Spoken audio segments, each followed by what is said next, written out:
Olá pessoal, tudo bom? Então, hoje a gente vai começar a estudar essa disciplina chamada Sociologia, que é uma disciplina nova para vocês, aluno do primeiro ano, que ainda desde o ensino fundamental, embora tenham aprendido a Sociologia empiricamente, quer dizer, através das suas próprias experiências, do seu cotidiano, ainda não estudaram conceitos e pensadores que falam sobre sociologia. Para a gente tentar compreender a sociologia, a gente primeiro tem que entender que quando se estuda sociologia, a gente, antes de estudar, a gente é um tipo de indivíduo. E se nós estudamos mesmo sociologia, essa sociologia vai nos trazer mudanças, porque nós vamos quebrar, entre aspas, com todos os conceitos que nós temos em relação a quase tudo na vida. Então, a gente se modifica para melhor, tá? Muito melhor. Então, vamos lá ao nosso pontapé inicial aqui da sociologia. A sociologia, ela surge no século XVIII, depois das revoluções industrial de 1760 na Inglaterra e depois da Revolução Francesa de 1789. Mas essa revolução, ela perdurou por uns 10 anos, até 1799 aproximadamente. E essa modificação da sociedade, ela deixou muitas feridas, marcas, que precisavam ser tratadas. E, por exemplo, já existia a filosofia que falava sobre sociedade, existiam grandes pensadores que na minha opinião, ela não surge aqui, isso é a minha opinião, ela já surge com outros pensadores da ciência política que vão falar sobre política, sobre sociedade, porque política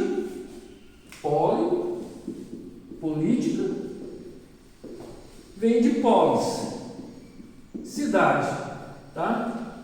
Então, que os cientistas sociais já falavam sobre política. Esses pensadores, muito antes do século XVIII, lá por volta do século XVI, final do século XV, já tinham pensadores que falavam sobre sociedade.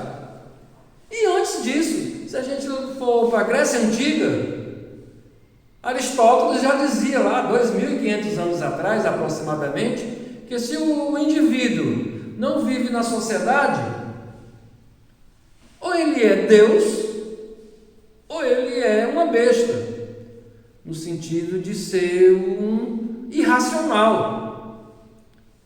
Porque o que mais preponderava na Grécia Antiga, lá para os cidadãos da Grécia Antiga, era essa questão da racionalidade. Pois bem, então esses pensadores, esses filósofos, eles surgiram com Sócrates, Platão, Aristóteles, depois veio a fase do cristianismo, a igreja muito forte, manobrando praticamente, dando as regras de como é que deveria ser a sociedade. Santo Agostinho, São Tomás de Aquino, aí vieram outros pensadores depois deles, Maquiavel, Thomas Hobbes, John Locke, Montesquieu, Voltaire, Rousseau. Esses filósofos pensaram também a sociedade, mas a sociedade ela se modifica muito a partir do século XVIII. Uma sociedade já capitalista, uma sociedade onde a Revolução Industrial modificou muito a Inglaterra, muito desemprego, muito desemprego porque as coisas mecanizadas não precisavam mais de tantos trabalhadores, né? Máquina a vapor, imprensa, a imprensa foi fundamental nesse desenvolvimento, né? Então, a Revolução Industrial, o alcoolismo, as mulheres trabalhando, sendo as grandes trabalhadoras nas fábricas de tecelagem.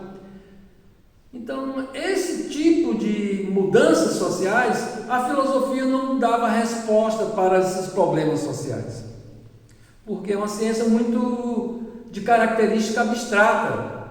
Você é um pensador, mas não dá saídas concretas que a sociedade precisa.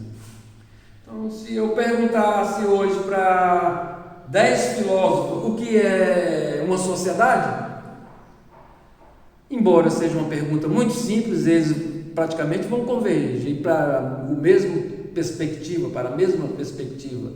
Mas os 10 filósofos provavelmente vão ter respostas diferentes.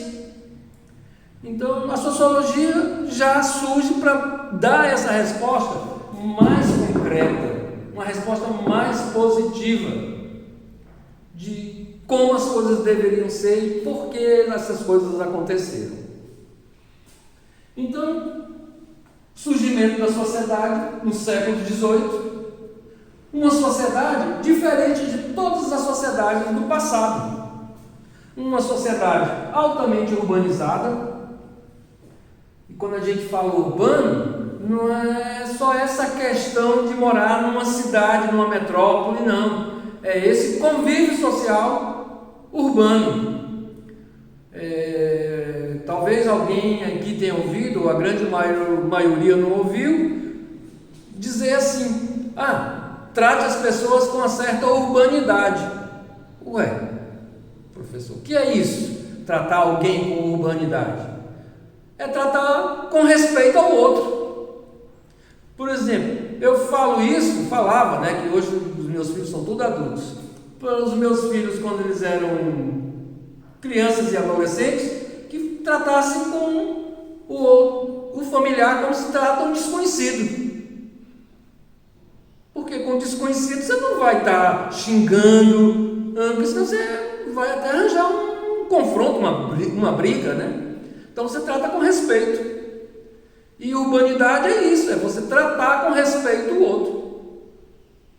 Você pode até sair, né, assim, das estribeiras lá, assim, perder o controle por algum motivo mais sério, mas na grande maioria dos casos você chega no supermercado, chega com urbanidade, com educação urbana, respeitando o motorista do ônibus, o caixa do supermercado, o cidadão que entrega a correspondência do correio. Então você trata as pessoas com urbanidade, com respeito.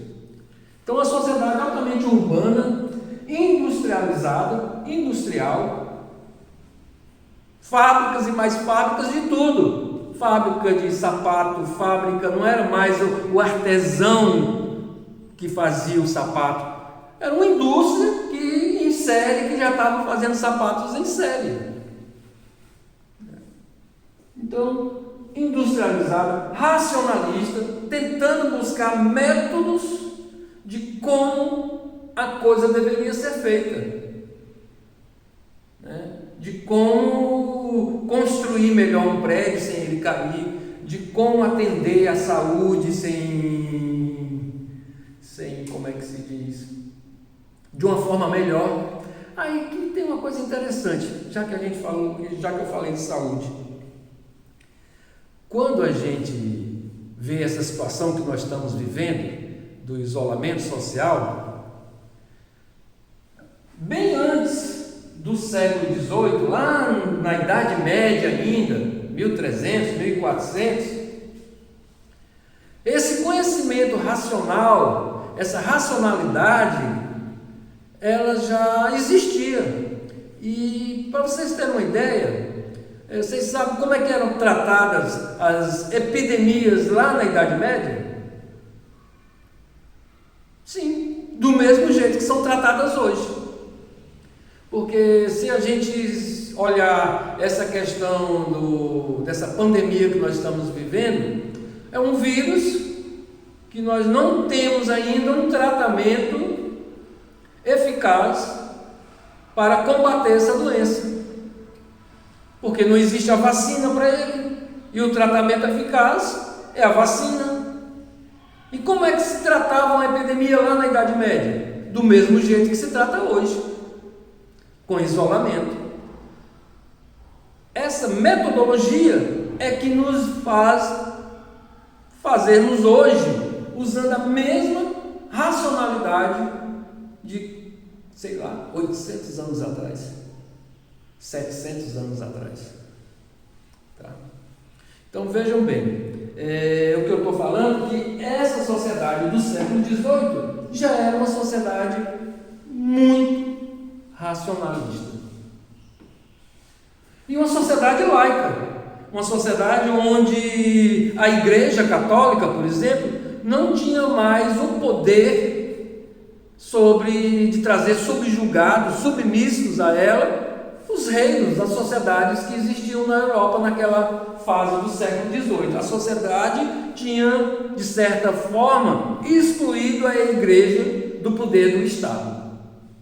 Nem os reis tinham mais aquela característica totalitária, né? Existiam monarquias parlamentaristas, outros tipos de governo racionalistas, né? Que atendiam aos anseios daquela população local, daquela sociedade. Então, sociedades laicas sem nenhuma religião preponderando no Estado, governando junto com o Estado, quer dizer, livres para qualquer um ter a religião que quisesse.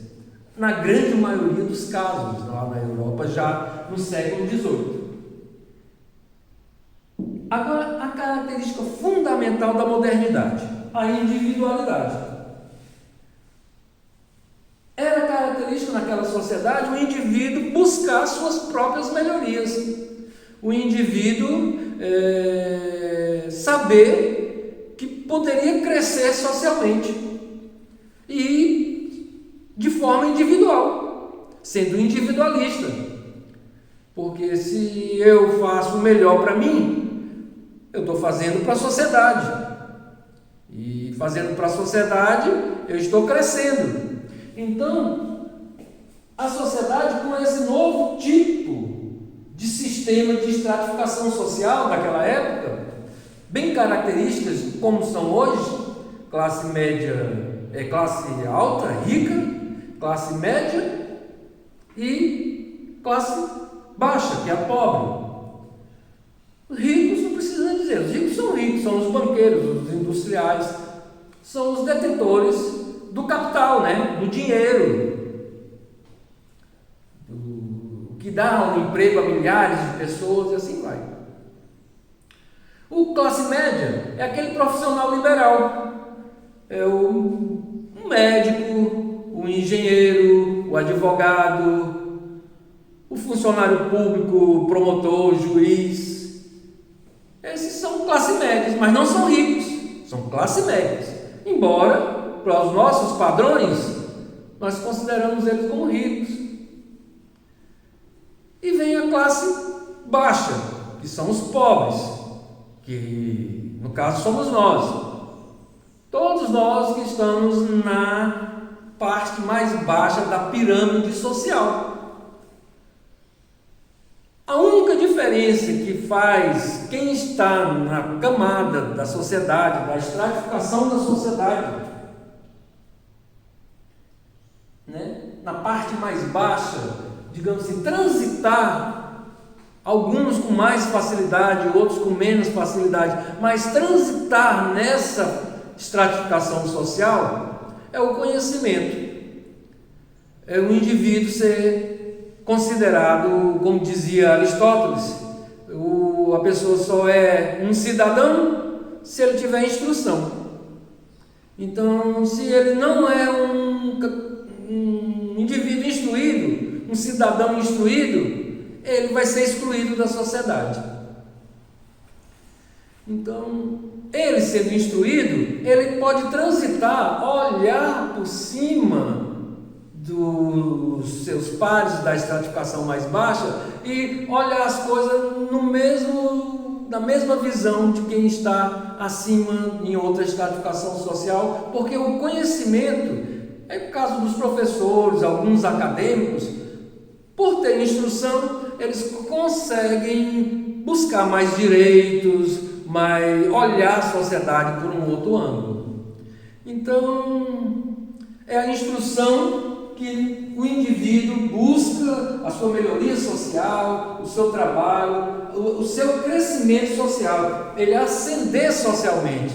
Ora, vejam só, lá na Europa, no século XVIII, já existiam burgueses, e os burgueses, eles compravam os títulos duque, visconde, conde da aristocracia, para pertencer à aristocracia.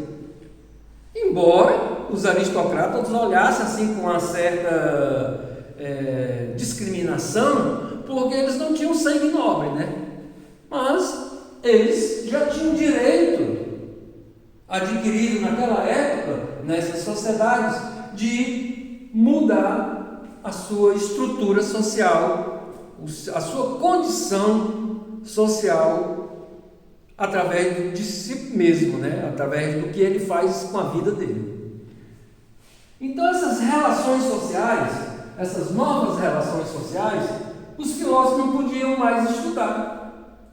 Aliás, eles estudam até hoje, mas eles não podiam dar saídas para as coisas da sociedade, porque eles são de uma forma muito abstrata.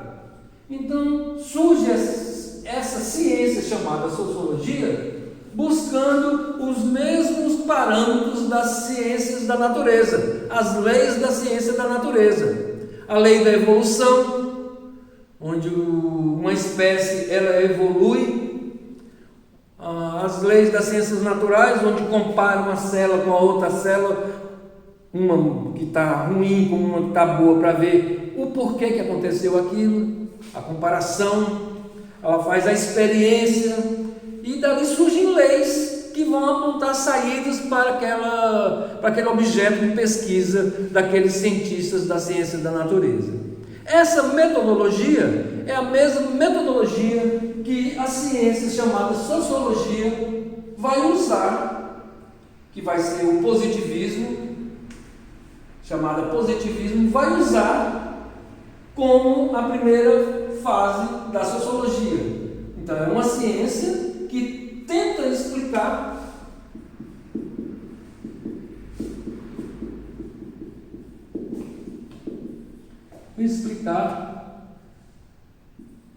as relações sociais.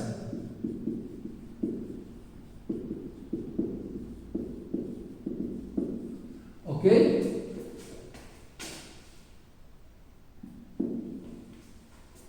Então, o que é a sociologia? É uma ciência que tenta explicar as relações sociais. Ok? Então, essa ciência ela surge no século XVIII, pós-revolução industrial e francesa, para tentar explicar essa nova característica das relações sociais, principalmente urbana, industrial, racionalista, laica, mas questões ligadas à individualidade. Ser individualista não é ser egoísta. Ser egoísta é quando eu faço alguma coisa que vai trazer sofrimento ao outro. Aí eu estou sendo egoísta. Enganar para conseguir um emprego, mentir no currículo para conseguir um emprego, o outro não mentiu e perdeu o emprego porque você disse que tinha mestrado na Soborno, aí chega com um certificado falso. Tem inúmeras pessoas que fazem isso, e isso não é ser individualista, isso é ser egoísta. Então, ponto crucial, surge após a Revolução Industrial e Francesa uma nova ciência que vai estudar de forma concreta, apontando saídas e explicando as relações sociais. Ok, pessoal? Então fica para a próxima semana a aula de positivismo, que nós vamos falar sobre Auguste Comte e como é essa primeira fase da sociologia. Então, muito obrigado e até a próxima.